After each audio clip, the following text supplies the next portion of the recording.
नमस्कार दोस्तों, आज मैं आपको धरती माता की कहानी सुनाने जा रही हूँ। अगर आपको यह कहानी पसंद आए तो कमेंट बॉक्स में धरती माता की जय अवश्य लिखें। अगर आपने हमारे चैनल को सब्सक्राइब नहीं किया तो सब्सक्राइब करिए और बेल आइकन पर क्लिक ज़रूर कीजिए। किसी गांव में एक बूढ़ी औरत रहती थी। उसके 4 बेटे, चारों बेटों की शादी हो चुकी थी। बूढ़ी बुद्धि में बहुत ही धार्मिक प्रवृत्ति की थी। वह बहुत पूजा पाठ किया करती थी और बहुत दान पुण्य किया करती थी। धीरे धीरे उसका पूरा घर खाली हो गया। उसने सारा सामान दान कर दिया। वह इतना धर्म पुण्य करती थी कि एक बार उसके धन पुण्य के कारण धर्मराज जी का सिंहासन हिलने लगा। तब धर्मराज जी ने कहा कि पृथ्वी पर ऐसा कौन है जो इतना दान पुण्य करता है कि मेरा सिंहासन हिलने लगा। अगर यह व्यक्ति इस प्रकार करता रहा तो यह तो मेरा सिंहासन छीन लेगा। फिर धर्मराज जी ने अपने दूत से कहा कि तुम पता लगाओ कि यह व्यक्ति कौन है। फिर धर्मराज जी ने यमराज जी को उस व्यक्ति का पता लगाने के लिए भेज दिया और उसी गांव में एक आ गए जिसमें वह बूढ़ी औरत रहती थी। वह लेकिन किसी ने भी उसे कपड़े नहीं दिए। सर्दियों का समय, ठंड भी बहुत थी। वह कोढ़ी सभी के घरों के सामने से आवाज़ लगाते हुए जा रहा था कि कोई मुझे कपड़े दे दो, कोई मुझे कपड़े दे दो, लेकिन गांव में किसी ने भी उसे कपड़े नहीं दिए। सारा दिन ऐसे ही निकल गया। अब रात का समय था। वह कोढ़ी उसे बूढ़ी माँ के घर के पास पहुँचा और फिर आवाज़ लगाई। जब उसकी आवाज़ बूढ़ी माँ ने सुनी तो उन्होंने अपनी बहू को उठाया और कहा, बहू देखो, बाहर कोई आवाज़ लगा रहा है। मुझे कोई दुखी भिखारी लग रहा है। तुम बाहर जाकर देखो कौन है, उसे क्या चाहिए। ठंड का मौसम है, शायद उसे ठंड लग रही होगी। तब उन्होंने कहा, माँ जी, अपने द्वार पर तो कोई ना कोई मांगने के लिए आता ही रहता है। आप एक दिन में चैन लेने नहीं देती, अब रात में भी नहीं सोने देती। बहुत रात हो गई है, अब हम बाहर नहीं जाएंगे। यह कहकर बूढ़ी माँ की तीनों बहुएं वहाँ से चली जाती हैं। फिर सबसे बड़ी बहू कहती है, माँ जी आप चिंता न करें, मैं बाहर जाकर देख कर आती हूँ कि कौन है। और बड़ी बहू बाहर आती है। बाहर आकर वह देखती है कि एक कोढ़ी बैठा है। वह कोढ़ी से पूछती है कि बाबा आपको क्या चाहिए। तब कोढ़ी बने यमराज कहते हैं, मैं कोढ़ी हूँ, मुझे बहुत ठंड लग रही है, मुझे कपड़े चाहिए। उसे कोढ़ी की बात सुनकर बहुत अंदर जाती है और सारी बात अपनी सास को बताती है कि बहू ऊपर तुम्हारे पिताजी का जो कंबल है उसे ले जाकर उस व्यक्ति को दे दो। तब वह कहती है, नहीं माँ जी, अगर वह कंबल उस भिखारी को दे दिया तो पिताजी ठंड से मर जाएंगे। तब बूढ़ी माँ कहती है कि मेरी गुदड़ी पिताजी के ऊपर डाल देना। उनका कंबल उसे ज़रूरतमंद व्यक्ति को दिया। हम तो फिर भी घर के अंदर खुले में हैं। इस कंबल से उसकी कुछ ठंड तो कम होगी। बहू कंबल लेकर गई और वह कंबल बहू ने उस कोढ़ी को दे दिया। वह भिखारी कंबल को लेकर वहाँ से चला गया। फिर यमराज धर्मराज जी के पास गए और कहा कि यह लोग कंबल एक गांव में एक बूढ़ी माँ रहती है और वह करती है उसके घर में सिर्फ यह कंबल ही बचा था और वह भी मुझे दे दिया। उसने सभी चीज़ों का दान कर दिया, अब उसके पास कुछ भी नहीं बचा। तब धर्मराज जी ने कहा, तब तो वह बूढ़ी माँ मेरा सिंहासन भी ले लेगी। तब पिताजी ने कहा कि उसे बूढ़ी माँ को यहाँ लेकर आओ। दूत बूढ़ी माँ को लेने गए। दूत बूढ़ी माँ को लेकर वहाँ पहुँचकर जैसे ही पहला पैर आगे बढ़ाया तो पानी ही पानी था। उसे पैर रखने के लिए धरती नहीं मिली। यह सब देखकर बूढ़ी माँ अचंभित रह गई और जहाँ बूढ़ी माँ खड़ी रही वहाँ माँ ने कहने लगी, भगवान यह सब क्या। धर्मराज जी ने कहा, धरती यहाँ जो मूल्य लेता है उसे ही मिलता है। तब बूढ़ी माँ ने कहा कि हे महाराज, मैं यह सब नहीं जानती, बिना धरती के मैं यहाँ कैसे रहूँगी। धरती कैसे मोल लेते हैं यहाँ स्वर्ग में, मेरा क्या कम धरती मोल लेने की मुझे सारे विधि बताइए और पृथ्वीलोक पर वापस भेज दीजिए। मैं धरती मोल लेने के बाद आपके दूतों के साथ वापस आ जाऊंगी। यदि मेरी बेटी बहू ने मेरे शरीर को जला दिया तो मैं धरती पर कैसे जाऊंगी? धरती माता की कहानी सुनेगा। यह सुनकर धर्मराज जी ने बूढ़ी माँ के धर्मपूर्ण को ध्यान में रखते हुए अपनी दूतों के साथ बूढ़ी माँ को पृथ्वीलोक पर भेज दिया। उधर बूढ़ी माँ के अंतिम संस्कार की तैयारी हो रही थी। जब तैयारी पूरी हो गई और बूढ़ी माँ के बेटे अर्थी को लेकर चल दिए, तभी आधे रास्ते में बूढ़ी माँ जिंदा हो गई और अपने बेटे से कहने लगी कि बेटा, तुम मुझे कहाँ लेकर जा रहे हो? तब उसके बड़े बेटे ने कहा, माँ आप जिंदा कैसे हो गई? तब बूढ़ी माँ ने कहा, बेटा मैं 7 दिन के लिए वापस आई हूँ और 8वें दिन यहाँ से चली जाऊँगी। मुझे धर्मराज जी ने यहाँ भेजा है। मैंने धर्मपुर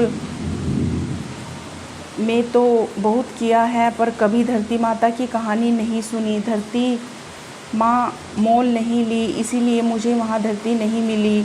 सब जगह पानी ही पानी था, इसलिए धर्मराज जी ने 7 दिन धरती माता की कहानी सुनने के लिए भेजा है। बेटा, ब्राह्मण को बुलाकर आज से ही मुझे धरती माता की कहानी सुनाओ। 7 दिन की कहानी सुनकर उद्यापन करके 8वें दिन मैं वहाँ से चली जाऊँगी और दोबारा वापस लौट कर कभी नहीं आऊँगी। बूढ़ी माँ की बात सुनकर बेटों को बहुत आश्चर्य हुआ।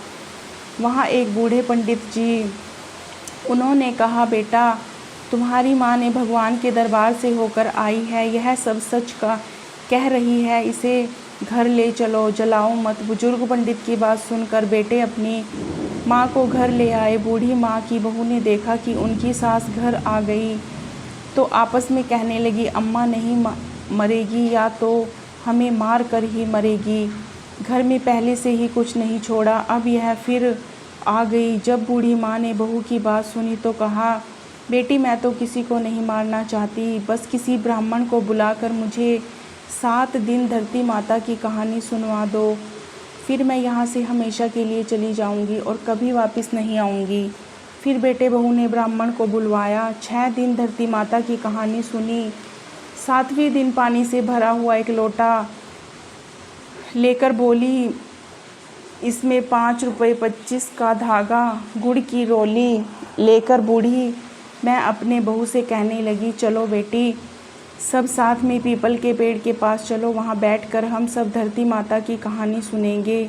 आज मुझे इस व्रत का उद्यापन करना है, तुम सब चलो और धरती माता की कहानी सुनो, जिससे तुम्हें यह पीड़ा ना मिले। फिर वह बूढ़ी माँ अपनी बहू और ब्राह्मणों को लेकर पीपल के पेड़ के पास गई।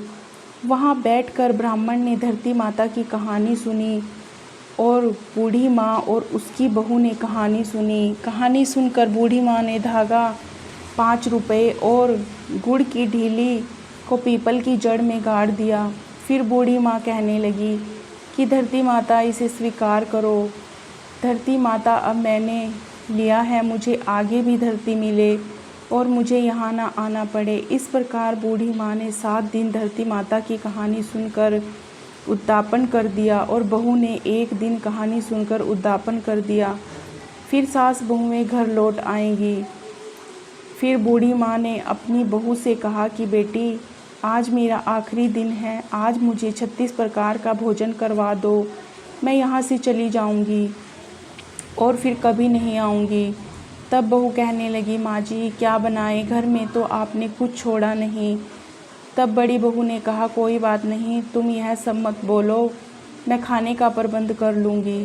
फिर बड़ी बहू अपने पड़ोस में जाती है, किसी से कुछ मांगती है, किसी से कुछ। इस तरह बड़ी बहू ने 36 प्रकार के भोजन बनाए और अपनी सास को खिला दिए। तब बूढ़ी माँ बेटी बहू से बोली, तुम सभी भोजन कर लो। यह सब ने थोड़ा थोड़ा खाना खा लिया। फिर बूढ़ी माँ ने कहा, बेटा 4 बजे यहाँ से चली जाऊँगी, तुम सब आकर सो जाओ। फिर समय अनुसार विमान आया और बूढ़ी माँ को लेकर चला गया। वहाँ पहुँचकर बूढ़ी माँ को धरती मिल गई। फिर बूढ़ी माँ ने धर्मराज जी से कहा कि हे भगवान, आप सब मेरी एक इच्छा और पूरी कर दो। भगवान ने कहा क्या इच्छा है तुम्हारी? तब बूढ़ी माँ बोली, मैंने अपने घर में कुछ भी नहीं छोड़ा। अब मेरे बेटे और बेटे विधान कैसे पूरा करेंगे? जो मैंने दान धर्म किया है उसे 4 गुना करके लौटा दो। तब धर्मराज ने कहा, ठीक है, ऐसा ही होगा। बूढ़ी माँ, अब तेरे घर में किसी चीज़ की कमी नहीं रहेगी। उधर जब सुबह हुई तो छोटी बहू ने अपनी जेठानियों से कहा, जाओ संभालो अपने सास को व्याख्या पीकर, अभी तक सोई है। बड़ी बहू सास के पास जाती है तो देखती है कि सास नहीं रही। वे अपने पति के पास जाती हैं और कहती हैं, माँ जी नहीं रही। सब लोग उसे ज़मीन पर लेटाते हैं। तब छोटी बहू कहती है, आप लोग रोना मत, नहीं तो यह फिर से वापस आ जाएंगी।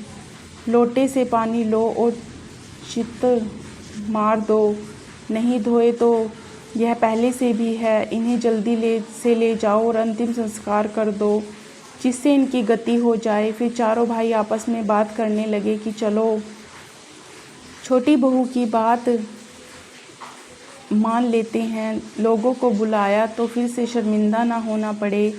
ऐसा सोचकर सभी भाई बूढ़ी माँ को लेकर चल दिए।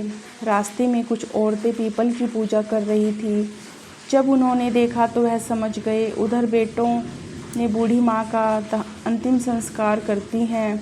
संस्कार करके अपने घर आ गए। फिर उन औरतों ने बहू से कहा, जाओ जल्दी लेकर आओ और यहाँ दरी बिछा दो। बहू ने दरी बिछा दी।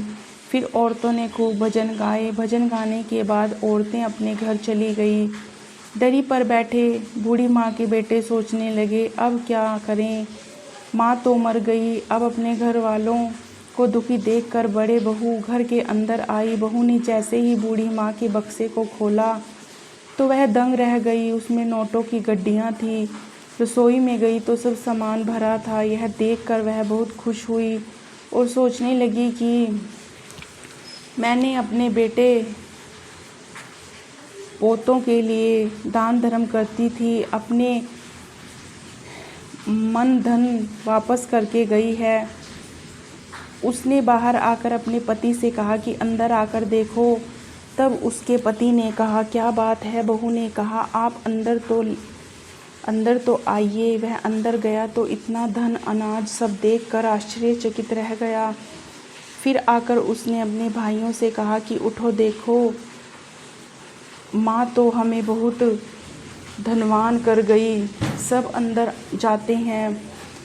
बहू अपना बक्सा खोलती है तो बड़ी बहू के बक्से में 4 गुना और 2 बहू के बक्से में थोड़ा थोड़ा धन था। लेकिन छोटी बहू का बक्सा वैसे का वैसा ही था, क्योंकि उसने कभी बूढ़ी माँ की सेवा नहीं की थी, ना उसने बात मानी थी। तभी एक पड़ोसी चाय लेकर आता है और यह सब देखकर सोचता है, यह तो बहुत खुश है, इनके पास तो सब कुछ है। फिर भी वह कहता है कि भाई चाय पी लो, चाय लाया हूँ। तब सब ने चाय पी और बूढ़ी माँ के बेटे ने कहा कि खाना मत लाना, हमारे माँ हमें बहुत कुछ देकर गई है। हमारी माँ हमारे लिए दान पुण्य करती थी। तो धरती माता, जैसे आपने बूढ़ी माँ की बात सुनी, बूढ़ी माँ के बेटे बहू को सब कुछ दिया, वैसे ही सभी भक्तों को अपनी कृपा सदा बनाए रखना। जय धरती माता की। अगर आपको वीडियो पसंद आए तो कमेंट बॉक्स में ज़रूर बताएं। साथ ही वीडियो को ज़्यादा से ज़्यादा शेयर करें। धन्यवाद।